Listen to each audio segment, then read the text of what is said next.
Hi friends, ఈ video నచ్చినట్లయితే ఈ వీడియోని లైక్ చేయండి, సబ్స్క్రైబ్ చేయండి. ఉత్తమ, వల్లభ ఇద్దరు కూడా గంటలమ్మ దగ్గరికి వెళ్ళి ఉంటారు. అప్పుడు గంటలమ్మ ఒక 4 తాయెత్తులను ఇస్తుంది. గానవి, గాయత్రి, పుండలీనాదం, ఉలిచి పాపకు ఈ నలుగురి పిల్లలకి ఈ తాయెత్తులు కట్టండి తిలోత్తమ అని ఇచ్చేసి ఉంటుంది. వెంటనే తిలోత్తమ, వల్లభ ఆ తాయెత్తులను తీసుకొని ఇంటికి వస్తారు.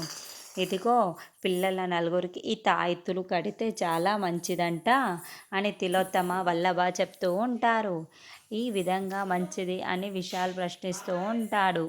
ఈ తాయెత్తులు కట్టమని ఈ ఇంట్లో ఉన్న గాయత్రి అక్క ఆత్మ కూడా ఎవరో ఒక పిల్ల ఒంటిలోకి ఆవహిస్తుంది తిలోత్తమ చెబుతుంది. నయిని, గానవి ఎత్తుకొని ఉంటే హాసిని పుండలీనాదాన్ని ఎత్తుకొని ఉంటుంది. పిల్లలకి తాయెత్తు కడతారా, అమ్మగారు ఆవహిస్తారా అని అంటే హౌ ఈజ్ ఇట్ పాసిబుల్ అనే విషయాలు అంటాడు.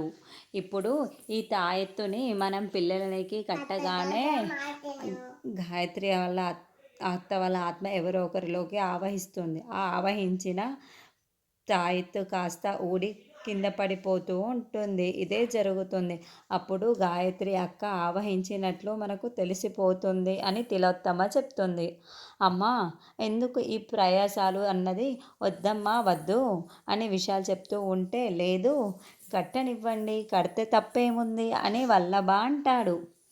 ఇది జరిగే పని కాదు, అసలు మీరు కట్టడానికి వీలు లేదు అని విశాల్ చెప్తూ ఉంటాడు.